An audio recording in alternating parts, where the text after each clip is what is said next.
Assalamu alaikum. 1 p.m. This is Radio Pakistan. The news read by Muhammad Munib Hamid. First, the headlines.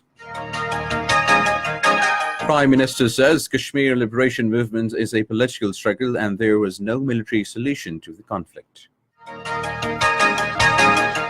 Foreign Minister has said India's massive acquisition of conventional arms coupled with offensive posture pose a threat to regional peace and security. European Union leaders are meeting in Brussels today to discuss British demand of Brexit second delay. The final of international squash tournament is being played in Islamabad today.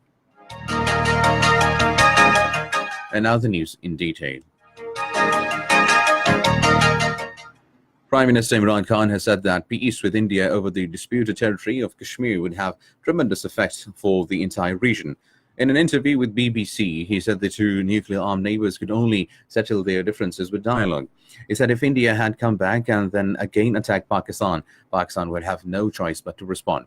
Asked what message he wanted to send to Indian Prime Minister Narendra Modi and his country, Prime Minister said the Kashmir issue has to be settled and cannot be kept boiling like it is. Regarding the case of Asia Bibi, Imran Khan told BBC that she is safe and would be departing the country very soon. Meanwhile, talking to a group of foreign journalists, the Prime Minister said perhaps if the BJP wins Indian elections due to start tomorrow, some kind of settlement in Kashmir could be reached. He said that if the next Indian government were led by the opposition Congress party, it might be too scared to seek a settlement with Pakistan, fearing a backlash from the right. He said that Kashmir liberation movement is a political struggle and there was no military solution. He said it is vital for Pakistan to have peaceful ties with its neighbors, Afghanistan, India and Iran, to pull 100 million people out of poverty. Foreign Minister Shah Qureshi has said Pakistan will maintain credible minimum deterrence to ensure its national security. He was addressing a national conference on strategic stability in South Asia in Islamabad today.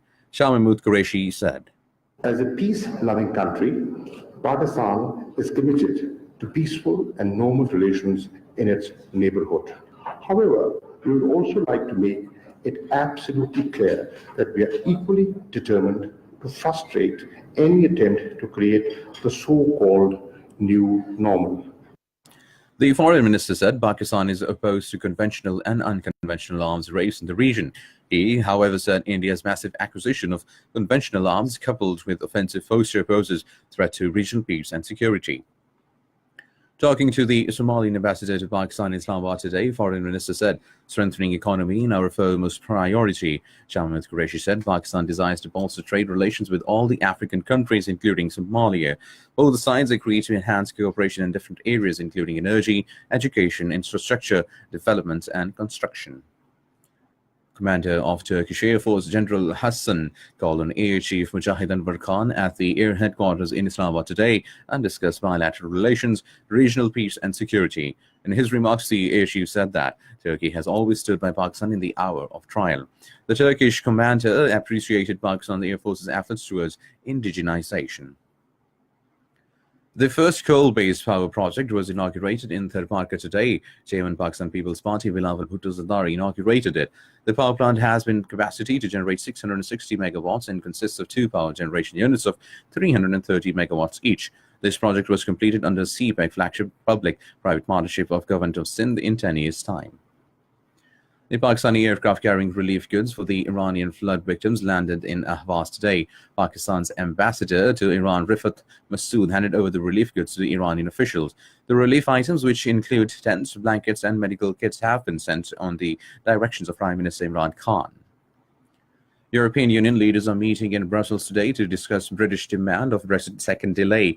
The 27-member bloc will provide a flex extension until the end of the year or until March 2020.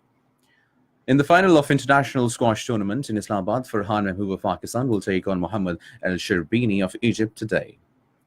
And that is the end of the news. For more news and analyses, log on to our website, radio.gov.pk, and also watch live video streaming of our bulletins on the link facebook.com/Radio Pakistan News Official.